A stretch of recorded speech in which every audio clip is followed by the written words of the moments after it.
नाम उनका स्वयं श्रीवास्तव है। जब आदरणीय केंद्रीय मंत्री जी आए शुरू में तो उन्होंने मुझसे दो कवियों के बारे में पूछा कि भाई साहब मैं एक तो वो श्रीवास्तव को सुनना चाहता हूँ और एक वैशाली मनु वैशाली को सुनना चाहता हूँ, लेकिन स्वयं भाई थोड़ा लेट आए। मैं लेट जरूर आए लेकिन अब उनका क्रम है, मैं उन्हें ससम्मान माइक पर बुला रहा हूँ। एक बार जो लोग उन्हें सुनना चाहते हैं एक बार जोरदार तालियां बजाएं। आज की पीढ़ी का सर्वाधिक लोकप्रिय गीतकार, कर्णप्रिय गीतकार आदरणीय भाई स्वयं श्रीवास्तव, स्वागत दीजिए। पावन इस ताज महोत्सव के मंच को मेरा बहुत प्रणाम, बहुत नमस्कार, बहुत आप सबको अभिवादन। आगरा में अपने काव्य जीवन के इतने सालों में मैं पहली बार आज इस मंच पर उपस्थित हूँ और इतने बड़े, सबसे बड़े आगरा के सबसे बड़े मंच पर उपस्थित हूँ। हमारा मंच बहुत समृद्ध है। गौरव चौहान भैया से लेकर इधर गजेंद्र प्रियांशु तक भैया बैठे हैं, हरिओम पवार वाला बैठे हैं, बहुत अच्छा संचालन कर रहे हैं आदरणीय शशिकांत जी। वो कह रहे थे कि केंद्रीय मंत्री जी आए और उन्होंने कहा कि मैं सिर्फ दो ही लोगों को सुनना चाहता हूँ, एक स्वयं श्रीवास्तव, एक मनु वैशाली। और देखिए जब मैं पढ़ रहा था और जब मनु पढ़ी थी तो वो दोनों टाइम नहीं थे। तो इसका होता कुछ नहीं है। हमारे उन्नाव में एक नेता मेरी बड़ी प्रशंसा करते थे, भाजपा के थे, नहीं ऐसा समाजवादी पार्टी के, ऐसा नहीं है दादा। मनु को तो मैंने उस समय कहा भी था, तो मनु ने कहा भाई साहब मैं अभी आई हूँ, थकी हुई थी, वो सीधे मंच पर आई है और शायद उसको कपड़े बदलने तक का समय नहीं मिला तो उसने मना कर दिया था। नहीं। और हमारा स्वयं लेट आया था। मैं जो बात कह रहा था, नेता बोलते हैं ऐसे, हमारे समाजवादी पार्टी के नेता तो बोले स्वयं भाई मैं बहुत आपको सुनना चाहता हूँ, और जब मैं पढ़ने की क्रम में आता तब तक वो चले जाते। तो फिर मैंने जब वोटिंग के दिन आई तो फिर मैं अभी उस दिन अपने कवि सम्मेलन में चला गया। तो बात सिर्फ इतनी है कि जो बात आप वादा करें उसको पूरा करने की भी कोशिश करें, क्योंकि जनता जिस दिन ये समझ जाएगी तो फिर आपको जवाब देना मुश्किल हो जाएगा। इस कवि सम्मेलन में थोड़ी सी अतिरिक्त ऊर्जा आपकी चाहता हूँ। बहुत सारी बातें यहाँ पर हो रही हैं, मुझसे पहले डॉक्टर साहब पढ़ रही थी, प्रेम की बहुत सारी बातें कर रही थी, प्रेम, लेकिन थोड़ा सा मेरा ये मानना है कि जो पुरातन वाली व्यवस्थाएं थी, प्रेम उससे बहुत आगे का निकल के आया है। आजकल मेरे बहुत सारे युवा साथी चले गए, प्रेम के जो पुराने तौर तरीके थे वो चेंज होके प्रेम की इस समय परिभाषाएं बदल गई हैं। वो जो हम पहले एक चिट्ठियां लिखते थे उससे बहुत आगे निकल के ये सिचुएशनशिप और लॉन्ग डिस्टेंस रिलेशनशिप तक की चीजें आ गई हैं। मेरे युवा साथी बैठे हुए इस शब्दावली से परिचित होंगे। तो मुझसे लोग पूछते हैं कि लॉन्ग डिस्टेंस रिलेशनशिप क्या है, तो मैं इसमें कहता हूँ कि इसमें ये प्रेम की ऐसी व्यवस्था है जिसमें चार लोग आपस में बहुत खुश रहते हैं। तो ये मुझसे पूछते हैं कि चार लोग कैसे रहते हैं, तो बस बात इतनी है। अभी शंभू भैया जब पढ़ रहे थे तो अवध ओझा का जिक्र कर रहे थे। मेरे बारे में एक बात कही जाती है कि सोशल मीडिया की तमाम बातें हम लोग कहते हैं। अवध ओझा इस बात का बहुत बड़ा उदाहरण है कि यदि आप धरातल पे काम नहीं करेंगे, सिर्फ हवा हवाई आपकी बातें रहेंगी, तो जनता आपको एक दिन धरातल जरूर दिखा देगी। क्या बात है, क्या बात है। आपकी तालियां थोड़ी सी कमजोर हैं, मैं आपको थोड़ा सा खोलना चाहता हूं। सोशल मीडिया के ही दो लोग, एक अवध ओझा और एक खान सर, एक ने धरातल पे काम किया और तमाम बच्चों की जिंदगी में सकारात्मक बदलाव लाए। लोग उनको मन से इज्जत प्रेम सम्मान देते हैं, और जिसने सिर्फ बकैती करी राजा बनाए उनकी अपनी जमानत जब्त हो गई। मैं चार पंक्तियों से अपनी बात शुरू करता हूं। जितने लोग बैठे हैं, आदरणीय दुबे सर का बहुत, चौबे जी का आपको बहुत आभार प्रकट करता हूं, बड़ी बहन आदरणीय बहुत आपको प्रणाम करता हूं। एक बार पूरा सदन मुझे तालियां बजाकर आदेशित कर दिए, मैं कुछ कोशिश करता हूँ करने की। बस निवेदन सिर्फ इतना, क्योंकि मेरे को ऐसा कोई भ्रम नहीं है कि मैं बहुत कोई कवि हूं, या क्योंकि कविता लिखना बहुत दुष्कर कार्य है और बहुत मेहनती कार्य है। मैं बस आम जिंदगी की जुड़ी हुई चार पंक्तियां आपके जीवन से निकाल के आपके ही बीच में परोसता हूं और आपका प्रेम उसने मिलता है। मेरे भैया यहाँ पर हितेश श्रीवास्तव आगरा मेट्रो में काम करते हैं, वो भी आज उपस्थित हैं। परिवार का कोई आपको आशीर्वाद देने उपस्थित होता है तो मन थोड़ा सा अतिरिक्त स्नेह से भरा रहता है। मैं कोशिश करता हूँ, भैया आप ही बैठे। सर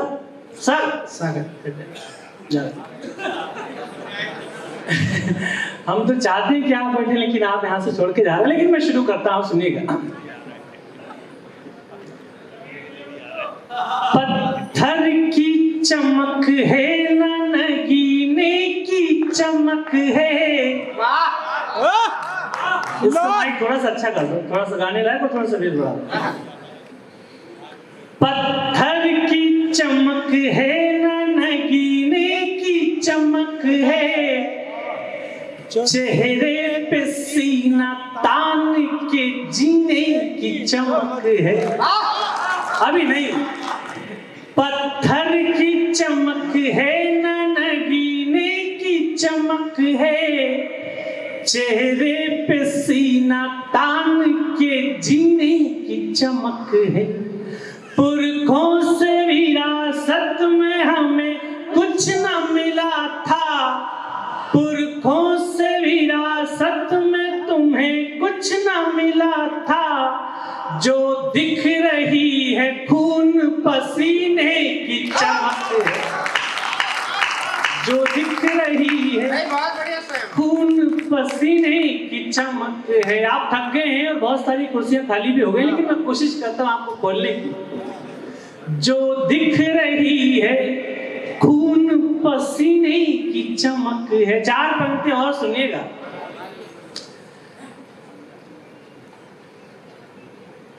जो दिख रही है खून पसीने की चमक है। परसों में लखनऊ के कार्यक्रम में था, फिर उन्नाव था, कल छत्तीसगढ़ के रांची से भी 600 किलोमीटर दूर चतरा में था, वहां से मैं सीधे यहाँ आया। कुछ ऐसी व्यवस्थाएं बनी कि हमको होटल भी जाने का समय नहीं मिला, सीधे यहाँ पर मंच में उपस्थित होना पड़ा। ये बात इसलिए नहीं कह रहा हूँ कि मैं आपकी कोई सिंपैथी चाहता हूँ, बात सिर्फ इतनी चाहता हूँ कि शरीर की अपनी सीमा है, मन थोड़ा सा थकावट से भर जाता है। क्योंकि मेरे लिए अभी ये यात्राएं और व्यस्तता थोड़ी सी नया, ये मेरा फेज है, मुझे इसका अभ्यास नहीं है। लेकिन मैं ये बात इतना जरूर महसूस करता हूँ अपने ईश्वर के कि अगर मन से बात कही जाए तो आपके दिलों तक, आपके हृदयों तक पहुंचती है। तो भाई कितनी भी थकावट हो, लेकिन अगर मैं मन से कविता पढ़ूंगा तो इस विश्वास के साथ पढ़ रहा हूँ कि आपके मन तक पहुंचती। मैं 4 पंक्ति और पढ़ता हूँ, सुनिए। जिस रास्ते पे चल रहे उस पर है छल पड़े, कुछ देर के लिए मेरे माथे पे बल पड़े। जिस रास्ते पे चल रहे उस पर है छल पड़े, कुछ देर के लिए मेरे माथे पे बल पड़े। हम सोचने लगे कि यार लौट चले क्या, इस बार कोई भी हाथ खामोश नहीं रहे।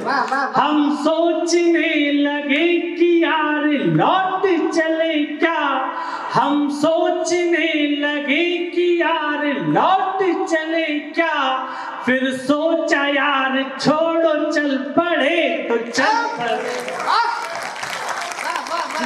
सोचा यार, फिर सोचा यार छोड़ो चल पड़े तो चल पड़े। लेकिन चलना जरूरी क्यों है? सबसे आरामदायक स्थिति में तो हम अपने घरों में ही रहते हैं, हमें अपना घर छोड़ना क्यों पड़ता है? मैं 4 पंक्ति और पढ़ता हूँ और आपका स्नेह मांगता हूँ, सुनिएगा। मुश्किल थी संभलना ही पड़ा घर के वास्ते, मुश्किल थी संभलना ही पड़ा घर के वास्ते, फिर घर से निकलना ही पड़ा घर के वास्ते।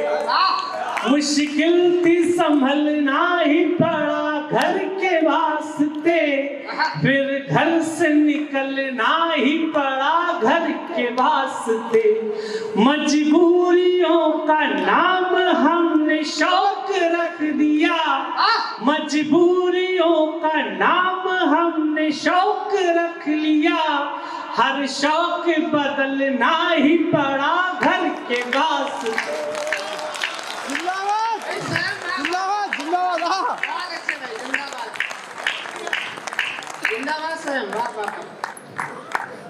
मैंने कहा कि मेरी यात्राओं का, व्यस्तताओं का थोड़ा सा नया क्रम शुरू हुआ, ईश्वर की कृपा है। क्या मन की बात? हम जैसे लोग जो सिर्फ कविता करते हैं, हम मनोवैशाली, ईश्वर की कृपा ही है कि व्यस्तता हमारे हिस्से में आई है।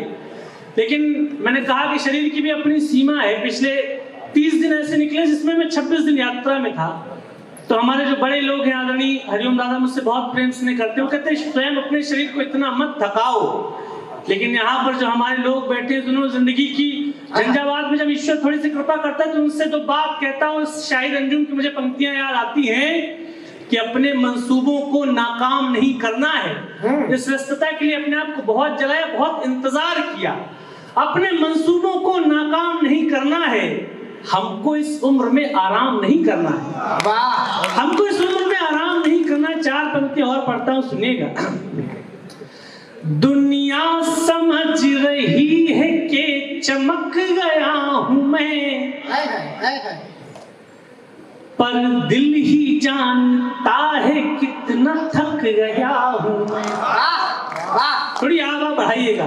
दुनिया समझ रही है कि चमक गया हूं मैं, पर दिल ही जानता है कितना थक गया हूं। आसान लग रहा है सफर देखने में, पर आसान लग रहा है सफर देखने में, पर दीवानगी की आखिरी हद तक गया हूँ। दीवानगी की आखिरी हद तक गया हूँ मैं। मुझसे लोग कहते हैं कि प्रेम की पंक्तियां पढ़ा करो। ये मोहब्बत की नगरी है, ताजमहल का ही शहर है आगरा। लेकिन जब से 2017 में योगी जी आए तो उनके डर के मारे मैंने प्रेम लिखना पढ़ना बंद कर दिया। क्योंकि वो कहते हैं कि जो काम मैं खुद नहीं करता वो मैं तुमको भी नहीं करने दूंगा। और बात ये भी कि हम जैसे मध्यम वर्गीय परिवारों के लड़कों के हिस्से में प्रेम एक तरफा आता है। एक तरफा प्रेम की परिणति आप जानते हैं क्या होते हैं, लेकिन फिर भी मैं अपनी लुटी पिटी कहानी जो है मैं 4 पंक्ति के माध्यम से सुनिएगा। एक शख्स क्या गया कि पूरा काफिला गया, तूफान था तेज पेड़ को जड़ से हिला गया। कुर्सियां खाली हैं, लेकिन मुझे विश्वास है कि सुनने वाले इतने ही लोग थे प्रारंभ में भी जब पूरा हॉल भरा हुआ था। एक शख्स क्या गया कि पूरा काफिला गया, तूफान था तेज पेड़ को जड़ से हिला गया। जब सल्तनत से दिल की ही रानी चली गई, जब सल्तनत से दिल की ही रानी चली गई, फिर क्या मलाल तख्त गया या किला गया, फिर क्या मलाल तख्त गया या किला गया। अभी भी आनंद वो नहीं आ रहा जो मैं आपसे अपेक्षा करके आया था। हमारे बनारस में कवि है डॉक्टर अनिल चौबे, वो कहते हैं सौंदर्य हर जगह है बशर्ते आपकी दृष्टि होनी चाहिए। वो कहते हैं सौंदर्य नाले में भी है बशर्ते आपकी दृष्टि सुअर वाली होनी चाहिए। मैं जो बात करने की कोशिश कर रहा हूँ, शराब और जुआ हमारे यहाँ बहुत खराब माने जाते हैं, आप जानते बहुत खराब माने जाते हैं। लेकिन हमारे कुर्के में डॉक्टर हरिवंश राय बच्चन जी वो शराब पे पूरी मधुशाला लिख के गए, और मैं जुए की फड़ से 4 पंक्तियां निकाल के आपको सौंपता हूँ, सुनिएगा और आनंद की वो अनुभूति कराइएगा जो मुझे अभी तक नहीं हुई आज। न जीत में न हार के जाने में मजा है, न जीत में न हार के जाने में मजा है, जितना कि दिल की आग बुझाने में मजा है। न जीत में न हार के जाने में मजा है, जितना कि दिल की आग बुझाने में मजा है। इस जिंदगी के खेल में शामिल जुआरियों, पंक्ति पकड़ लेना और आपके मन पे ठग लग जाए तो पूरे सदन का आशीर्वाद एक साथ मिले। इस जिंदगी के खेल में शामिल जुआरियों, इस जिंदगी के खेल में शामिल जुआरियों, बस जान लो कि दांव लगाने में मजा है। बस जान लो, बहुत आभार, बस जान लो कि दांव लगाने में मजा है।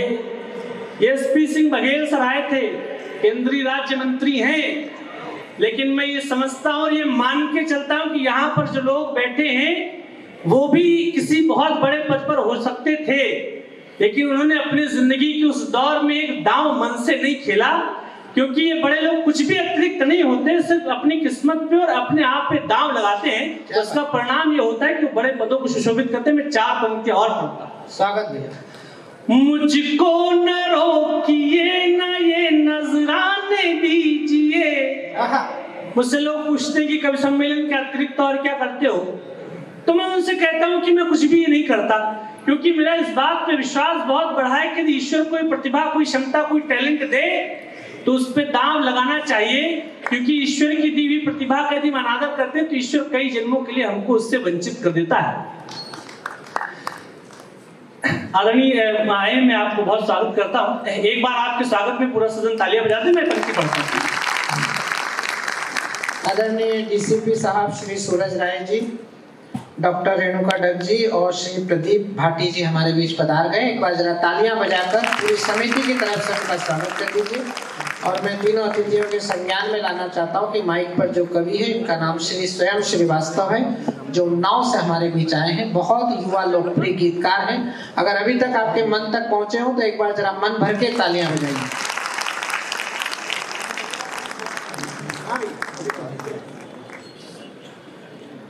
मुझको न रोकिए, न ये नजराने दीजिए। मेरा सफर अलग है, मुझे जाने दीजिए। मुझको न रोकिए, न ये नजराने दीजिए।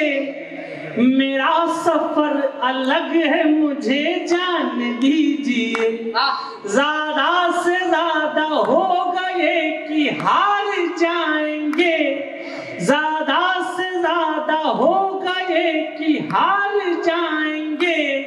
किस्मत तो हमें अपनी आजमाने दीजिए। तालियां थोड़ी सी बढ़ाइए, आपकी बहुत अच्छी है।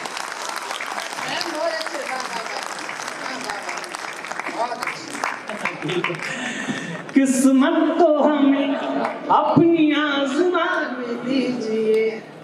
लेकिन बात यह है कि हम अपनी किस्मत पर दांव लगाते हैं तो हमारी हिम्मत कुछ लोगों को रास नहीं आती। वो हमको डराने की, परेशान करने की कोशिश करते हैं। लेकिन ये कन्हैया की भूमि, भगवान कृष्ण को मानने वाला हमारा देश है। मैं 4 पंक्तियां और पढ़ता हूँ, गीत तक पहुंचना चाहता हूँ, मेरा मन बनाइएगा। स्वागत। डरना नहीं किसी के भी पैरों की नाप से, आखिर में पुण्य जीत ही जाएगा पाप से। पीछे अभी नहीं।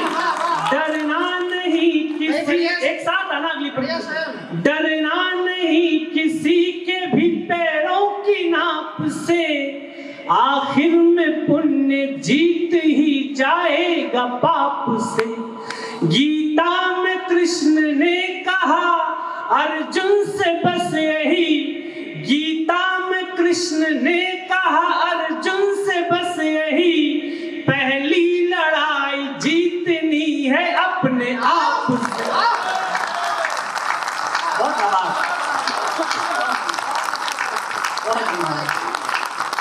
पहली लड़ाई, तालियां वाली इसलिए भी बजाओ क्योंकि हमारे मौसी के लड़के आए हैं, ये मम्मी तक ये बात बताएंगे कि हाँ कुछ ढंग का काम कर रहा है। है ना, क्योंकि हमारा कोई आया तो आप हमारी इज्जत बना दो, आपका कोई आएगा तो हम आपकी बात रख लेंगे कि सबसे श्रोता हो। भले आगरे में रहते तो क्या हमारे लिए तो दुनिया के सबसे अच्छे श्रोता हो, और मुझको ये मान के चलो कि मैं दुनिया का सबसे अच्छा कवि पढ़ रहा हूँ आपके बीच में। 4 पंक्ति और पढ़ता हूँ। बीच में एक मेरा गीत अगर पढ़ने की बहुत इच्छा है 1 मिनट का, उसके बाद एक दूसरा गीत सुनाऊंगा, बिल्कुल नया गीत है। क्योंकि मैं ये सब पढ़ते पढ़ते जो आप मुझसे कहते हो कोशिश सुनाने के लिए मैं सुनाता तो हूँ, लेकिन मेरे मन में कुछ चीजें रह जाती हैं। ये ब्रज है और मैं गीत एक बंद सिर्फ पढ़ना चाहता हूँ आपके बीच में। अगर आप मन बना देंगे तो मैं उसके बाद एक गीत जो मुझे सुनाना वो सुना दूंगा। एक बार तालियां बजा दीजिए, मैं एक बंद का एक गीत पढ़ता हूँ। भगवान कृष्ण जब वृंदावन से जा रहे थे तो जैसे बेटियां शादी के बाद विदा होने लगती हैं, तो जब बेटी कार में बैठती है, जब यह विदाई होने लगती है, माता बहनें बैठी हैं, तो माँ उसको समझाती है कि अपने ससुराल में इन बातों का ध्यान रखना, ऐसे करना वैसे करना। वो माँ की चिंता होती है बेटी के प्रति। भगवान कृष्ण जब वृंदावन से जाने लगे तो वृंदावन एक माँ के रूप में आ गए। उसने जो कृष्ण को समझाया कि आगे जिंदगी में तुम जा रहे हो तो इन बातों को ध्यान रखना, ये तुम्हारे जीवन में काम आएंगे। इसी भूमिका के एक बंद का एक गीत पढ़ता हूँ, उसके बाद एक गीत सुनाऊंगा, आप सबका मन चाहता हूँ सुनिए।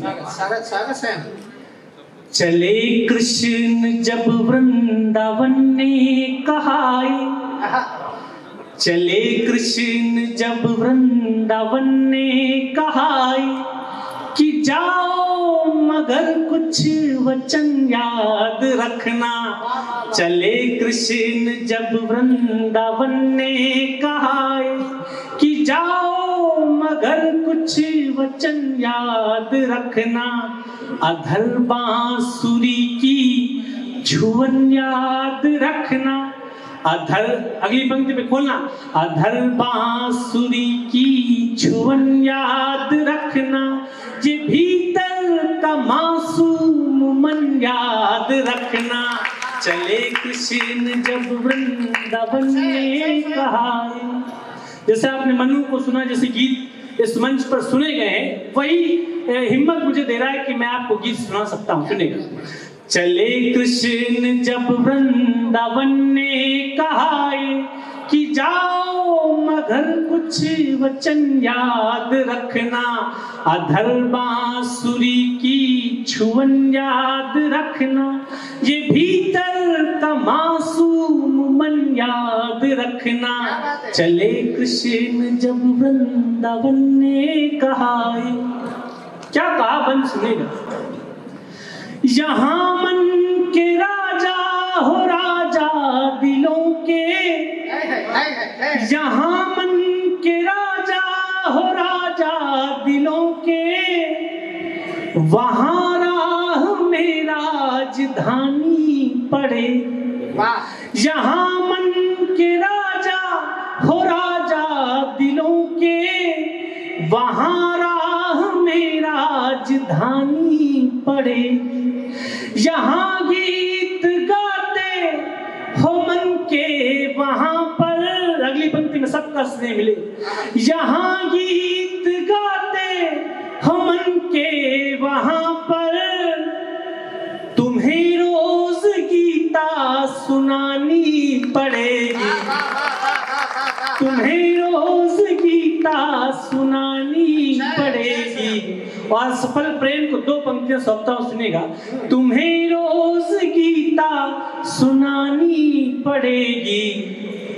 भले रुक्मिणी संग गृहस्थी बसाना, भले रुक्मिणी संग गृहस्थी बसाना, भले रुक्मिणी संग गृहस्थी बसाना, मगर राधिका के नयन याद रखना।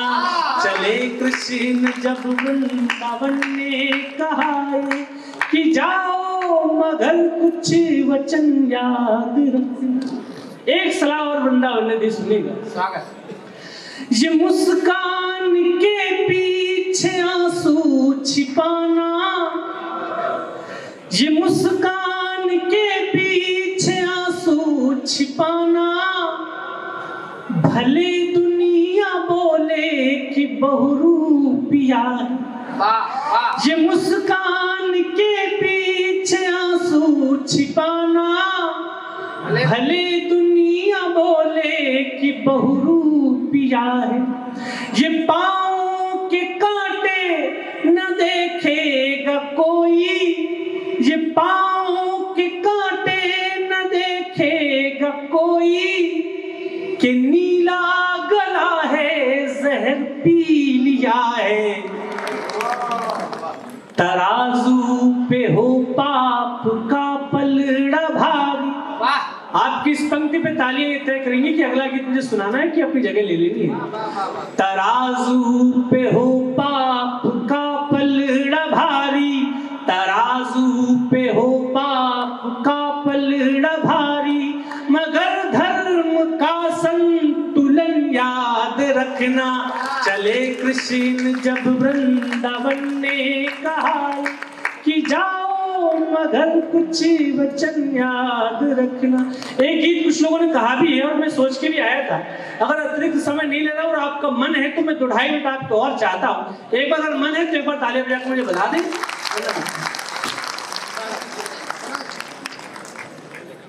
गीत की भूमिका सिर्फ इतनी है, जैसा मेरा पूरा काव्य पाठ है।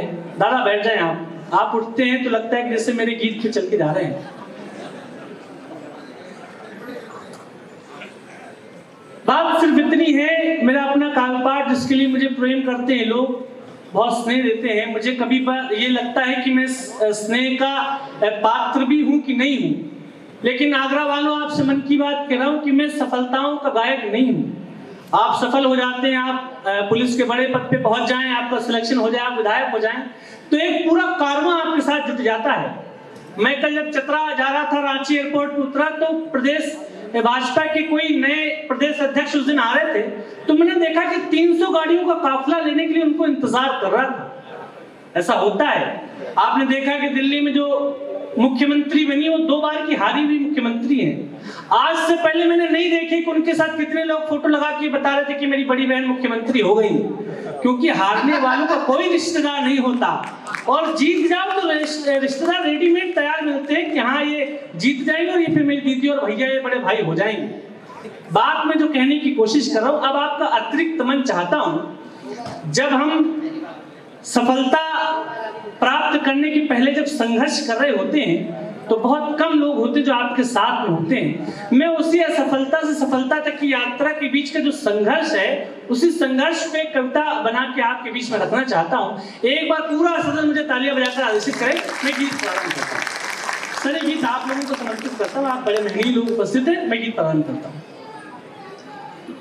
एक महल की चौखटों ने, एक महल के द्वार ने, आप कभी पराजित हुए हो, कभी हारे हो और आपने अपने आप से वायदा किया हो कि यहीं पर आएंगे और विजयश्री का टीका अपने माथे पे लगाएंगे, तो गीत आपके लिए आपको सौंपता हूं।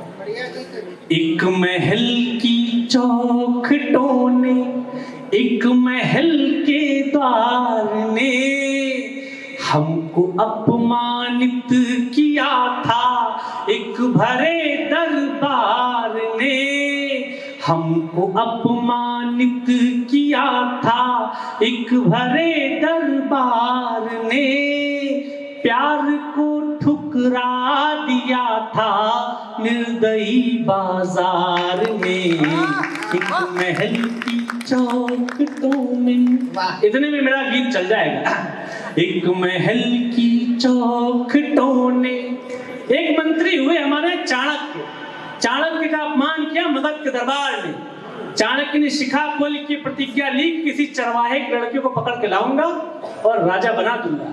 हम चाणक्य नहीं हैं, हम बहुत मामूली लोग हैं, लेकिन जब आत्मसम्मान पे बात आती है तो सच सच बताइएगा, हम पूरी ताकत के साथ रिटेलिएट करते हैं।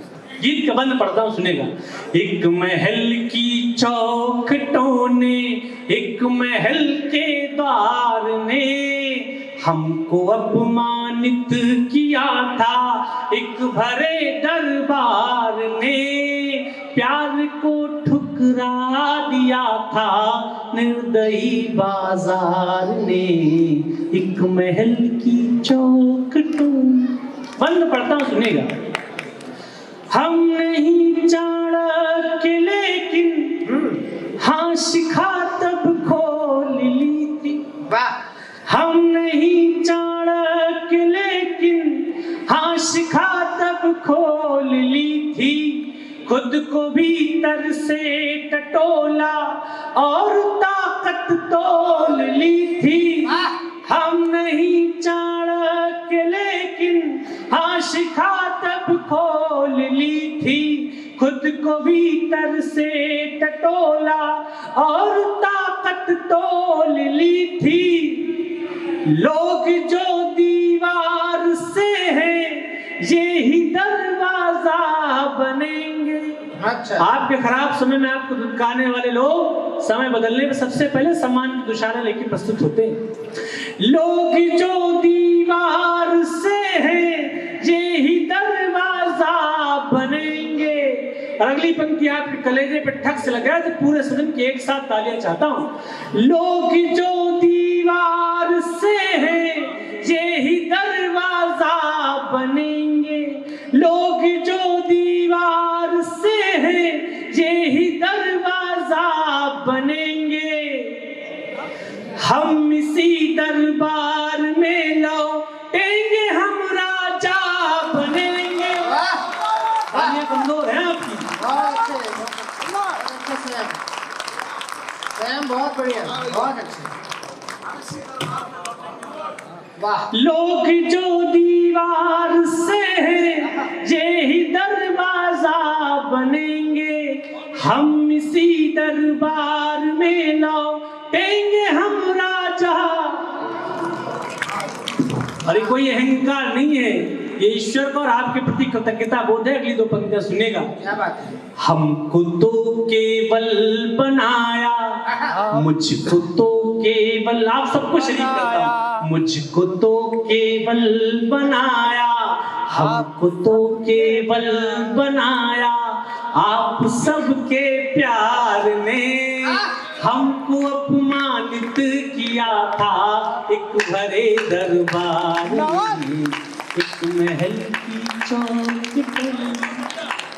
लेकिन यह सफलता से सफलता तक की यात्रा होती कैसे है और हमें अपने भीतर परिवर्तन क्या करने पड़ते हैं। जब जिंदगी के जंगल में प्रवेश करते हैं तो बहुत मासूम से होते हैं, बहुत भोले भाले से, लेकिन थोड़े दिन हमें उस जंगल में बिताने के बाद ये पता चलता है कि हम अपने नाखून थोड़े पहने कर लेने चाहिए ताकि हम शिकार होने से बच जाएं। मैं गीत का दूसरा और अंतिम मंद पढ़ता हूं और अपनी जगह लेता हूं, सुनिएगा।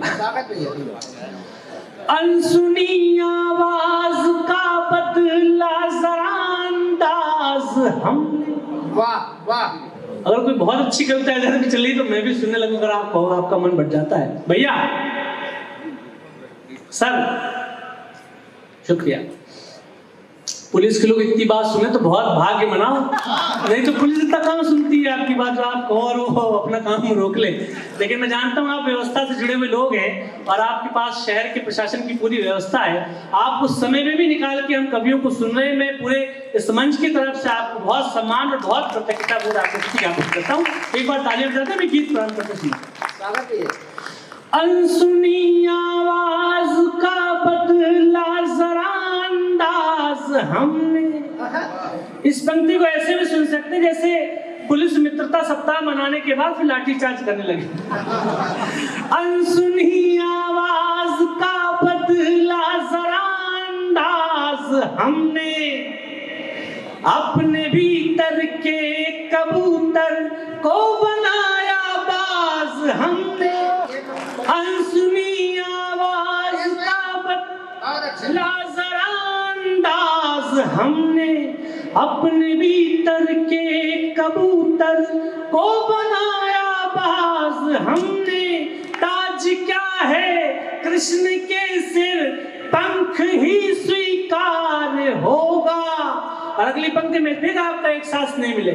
ताज क्या है कृष्ण के सिर, पंख ही स्वीकार होगा। जिस जगह हम बैठ जाएंगे वही दरबार होगा। वाह वाह।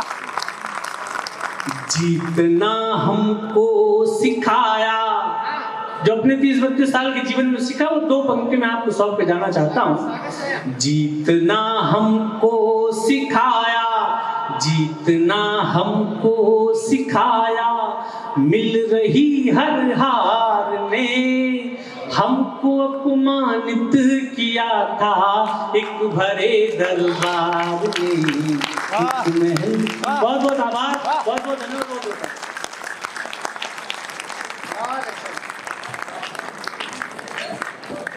हेलो।